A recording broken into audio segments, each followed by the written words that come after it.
Can you recall how you felt the first day of school or when you just started a new job? You were probably lost, lonely, and afraid. I know I was. And do you remember how you felt when you already knew someone in the new class or new job? When you already had a friend there or a helpful colleague who was willing to help you through the awkwardness of the first days? I'm sure you felt much more relaxed and confident. I feel the same whenever I visit a new country or city, because wherever I go, I already have a friend, a new friend, a friend who will guide me, who knows all the little secrets of the city, who can speak the local language, a friend who will welcome me into their home and their life. In one word, this is known as couchsurfing, a website which connects locals with travelers from all over the world. And this is how I've been traveling for 10 years. I visited more than 40 countries and been welcomed into over 120 homes. But I'm not here to tell you about traveling. Most people agree it's fun to go on holiday. Rather, I want to share with you my personal story about how getting to know people through traveling has radically changed my understanding of the world. I have stayed in very different homes, with people from very different backgrounds, with singles, couples, students, families, with Christians, Muslims, Buddhists, with white people, black people, brown people, in a hammock, on the rooftop, and once I even slept with 5 rats in a room. You may think that all this is exciting, but still falls into the do not try this at home category. Well, I've tried it, and it was amazing. What's more, I welcomed nearly 100 adventurers from all over the world into my own home as well. You may wonder, can something be more bold than inviting complete strangers to stay in my house? Yes, doing this in my parents' house. Can you imagine my parents' first reaction when a complete stranger knocked at our door? I remember how one day my uncle spotted an Indian guest entering to our house. He immediately called my mom to warn her that some brown, suspicious stranger just wandered into our yard. What my uncle did not see, however, was how the guy just parked his car, which was the latest BMW model. This is how it all started. As time went by, my parents have gradually accepted the fact that we are welcoming foreigners to our home. They went from being afraid that these people want to steal our 45-inch TV at the beginning, to how they're now, where they're actually excited to meet my newest guest, to talk with them, to sit down for a meal together, and to try their exotic dishes. But this is not just about my non-globetrotter family. I also had to unlearn a lot of my own biases before actually I could learn something new. When I joined this community, I thought it's a fun way to make new international friends with whom I could practice English, try their cuisine, and have places to stay in other countries. But after these 10 years, I can easily say that what I received is a lot more. It is a new attitude. It is a lesson for life.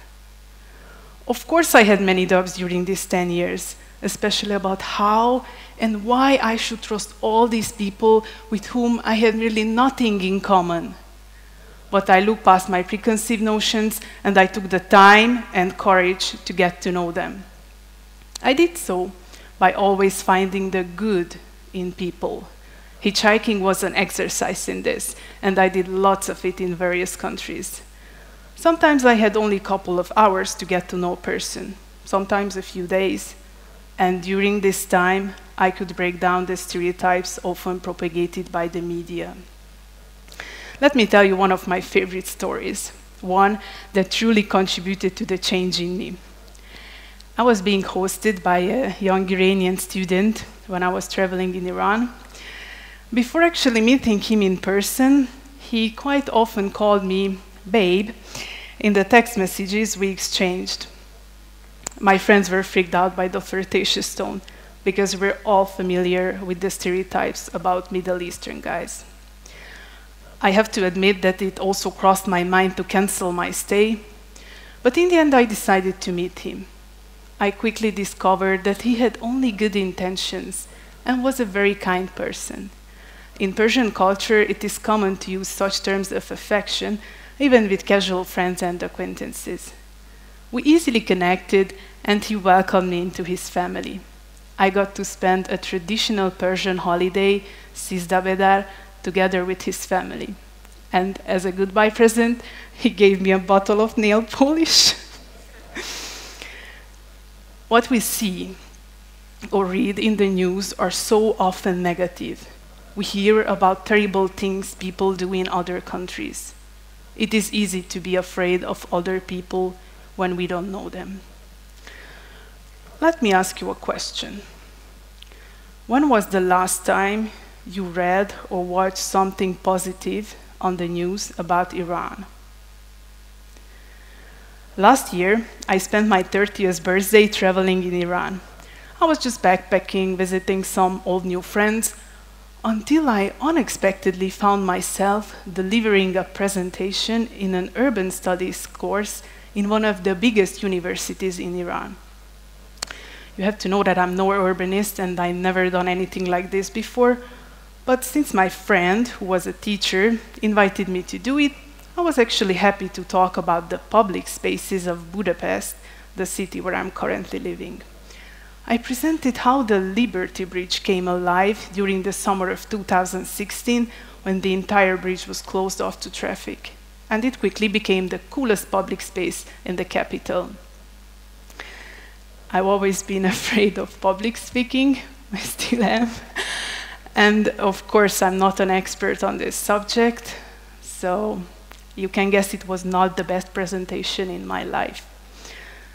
However, it was enough to trigger a very interesting discussion among the students, their teacher, and myself. Imagine two bridges, 4,000 kilometers apart, in two very different countries. Would you think that people are doing the same things on the bridge? These days, we witness how countries and their citizens are becoming more and more closed. They're closing both their borders as well as their minds. It is important to remind each other that despite of all the differences in skin color, religion, or languages, people are essentially the same all over the world. By showing the real me, my real family, and my real city to my guests, I'm offering them a genuine experience of my culture, and this is what I already received in return from them. With an open mind, I was able to see the world differently. And you can too. You can see the world not as a scary place full of strangers, but as a world full of friends you haven't met yet. Remember, we all begin life as strangers. Thank you.